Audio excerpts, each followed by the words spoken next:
YSR Congress party policy ఒకటే, ఈ రాజ్య హింస ఎవరి మీద జరిగినా, ఎప్పుడు జరిగినా, ఎక్కడ జరిగినా ఆ అభాగ్యుల పక్కన నిలబడాలా అనే ఒక పాలసీని అనుసరించే ప్రొఫెషనల్ గా నేను వచ్చాను. అంతేగాని వైఎస్ఆర్ కాంగ్రెస్ పార్టీకి ఎలాంటి సంబంధం లేదు. బట్ ఫర్ ది రీజన్ ఏదో చెప్తారు, చారణ కోడికి బారణ మసాలా అని. ఆయన చేసింది ఏంది, ఆయన అన్నది ఏంది, ఉపాయ యాక్ట్ ఏంది, ఆయన పెట్టి మీద కేసులు ఏంది, డెత్ పనిష్మెంట్. చంపేస్తామా ఆ స్టేట్మెంట్ ఇచ్చేదానికి? ఈ రాజ్యహింస కాదా అని అడుగు. అంత క్రూరంగా ఆ సెక్షన్లు ఆయన చేసిన దానికి పెట్టడం దుర్మార్గం. దాంతో స్పందించింది. ఈరోజు మొదట మాకు జరిగింది, తర్వాత ప్రతి ఒక్కరికి జరిగింది, ప్రతి పార్టీ వాళ్ళకి జరిగింది. తర్వాత ఎవరైతే గొంతు ఎత్తుతారో, ఈ ప్రభుత్వాన్ని ఎవరైతే నిలదీస్తారో, ఈ ప్రభుత్వాన్ని ఎవరైతే వాళ్ళు ఇచ్చినటువంటి హామీలు అమలు చేయమని అడుగుతారో, ఎవరైతే దుర్మార్గాలను ఎదిరిస్తారో వాళ్ళందరి గొంతు నొక్కే ప్రక్రియ ప్రభుత్వం చేస్తుంది. దానిలో భాగంగానే రావణ్ణి చేసింది. రావణ్ కోసం వచ్చిన కారణం ఒకటి, వైఎస్ఆర్ కాంగ్రెస్ పార్టీ మొదట్లోనే చెప్పింది, పార్టీ చూడడం, ఓటేసాలని చూడడం, జాతి చూడడం, కులం చూడడం, మతం చూడడం.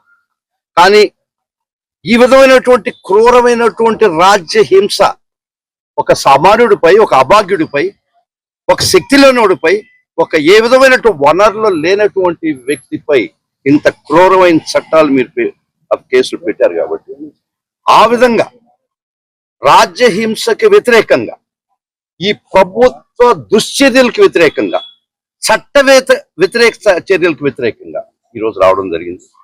సో ఒక వ్యక్తిగా యాజ్ అ ప్రొఫెషనల్ గా నేను వచ్చాను. అతను కూడా మాకు ఏ పార్టీ లింక్ మాకు అవసరం లేదు. ఒక దెబ్బతిన్నటువంటి వ్యక్తిగా, ఒక ఈ రాజ్యహింసకు గురైన వ్యక్తిగా, ఒక అన్యాయానికి గురైన వ్యక్తిగా, ఒక క్రూరంగా ఒక చట్టంలో 147లో ఇరికిచ్చినారు కాబట్టి, ఒక ఉపా యాక్ట్ లో ఇరికిచ్చారు కాబట్టి ఇది ఖచ్చితంగా అన్యాయం.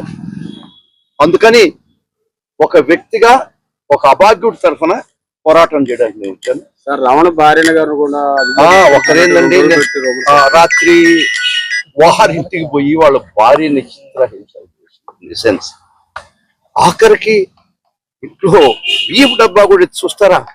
ఏం సాధించదలుచుకున్నారు మీరు? ఏం చేయాలనుకున్నారు? ఈ ప్రభుత్వంలో ఎవరినో ఒకరిని సాటిస్ఫై చేయడానికి, ఒక వ్యక్తి యొక్క ఈగో సంతృప్తి పరచడానికి మీరు అనుసరించే విధానం, తీసుకున్నటువంటి చర్యలు ఖచ్చితంగా గర్హించదగింది. ఒక రోజుకు ప్రజలే సమాధానం చెప్తారు.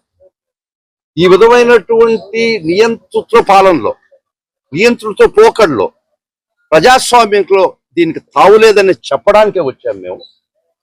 ఈ ప్రజాస్వామ్యబద్ధంగా ఎన్నికైనటువంటి ప్రభుత్వం, ప్రజాస్వామ్యబద్ధంగా రకరకాల విన్యాసాలతో అధికారంకి వచ్చిన ప్రభుత్వం, ఒక్కసారి వారికి గుర్తు చేయదలుచుకున్నాను, చరిత్రలో ఏ నియంత కూడా ఎల్లకాలం లేడు. ఇది వాస్తవం. కాబట్టి ప్రజాస్వామ్యబద్ధంగా మీరేమైనా అఫెన్స్ ఉంటే కేసులు పెట్టుకున్నా, వాటికి మేము రాలేదు. మరి దుర్మార్గంగా ఉపా కేసు పెట్టి దుర్మార్గంగా మీరు ప్రవర్తించారు కాబట్టి, ఒక క్రూరంగా, ఒక డ్రెకోనియన్ లా దానిలో మీరు ఒక తీసుకొచ్చి ఈ విధంగా హింసిస్తున్నారు. కాబట్టి ఖచ్చితంగా వ్యక్తిగా వైఎస్ఆర్ కాంగ్రెస్ పార్టీ తరఫున నేను స్పందించాను. పార్టీ తరఫున ఒక వ్యక్తిగా, ఒక ప్రొఫెషనల్ గా ఇది నా వృత్తి ధర్మం అనుకున్నాను. ఎందుకంటే పెద్ద పెద్ద అడ్వకేట్స్ని పెట్టుకునే శక్తి లేదు, నా బోట్ వాళ్ళనే పెట్టుకోవాలి. ఆయన పాపం ఈ రాష్ట్రంలో పెద్ద పెద్ద అడ్వకేట్లను దింపే శక్తి పాపం రావడానికి లేదు. కాబట్టి నా బోట్ చిన్న చిన్న అడ్వకేట్స్ వచ్చి ఆయనకి నిలబడతాం. ముఖ్యంగా YSR Congress party legal cell కాకుండా వీళ్ళు ఎక్కడైతే అన్యాయం జరగద్దో అక్కడ ఎదుర్కొన్నటువంటి నా సహచరులుగా వచ్చాం. ఖచ్చితంగా మంగళవారం వస్తాం. మా ప్రయత్నం అంటే మేము చేస్తాం. సిద్ధార్థ లోధాన్ని చార్టర్డ్ ఫ్లైట్ దింపలేడు కదా. కాబట్టి మా బోటు సామాన్యులే అతనికి ఒక సామాన్యుడు పక్క నిలబడతాం. ప్రాణాలను దూషించాడు, రాముణ్ణి సీతపైన నీచంగా మాట్లాడాడు, తీవ్రవాదాన్ని పాకిస్తాన్ సమర్థించాడు. అలాంటి వాళ్ళకు అండగా ఆర్థిక సహాయం, ఈ గొడ్డలి పార్టీ చేసే పరిస్థితి వచ్చింది. ఎంత బరిదిగింపని అడుగుతున్నా, ఇది న్యాయమని అడుగుతున్నాను. మీకు ఇవన్నీ నేను చెప్పాలి, మీలో కూడా చైతన్యం రావాలి, మీ ఆలోచన విధానంలో మార్పు రావాలి. మీరు ఒక్కసారి గుర్తుపెట్టుకోవాలి, మన పక్కనే నంద్యాల పక్కన పులివెందల 2019 గుర్తుపెట్టుకోవాలి. నేనే ముఖ్యమంత్రిని.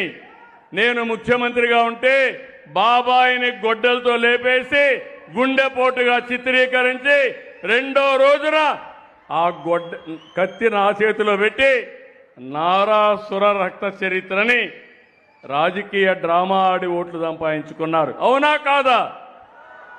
ఇది న్యాయమా అని మిమ్మల్ని అడుగుతున్నా.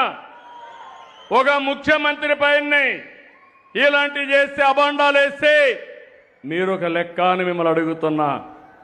ఈ విషయాలు కూడా మీరు గుర్తుపెట్టుకోవాలి. ఏ రోజుకు ఆ రోజు డ్రామాలు ఆడుతున్నారు.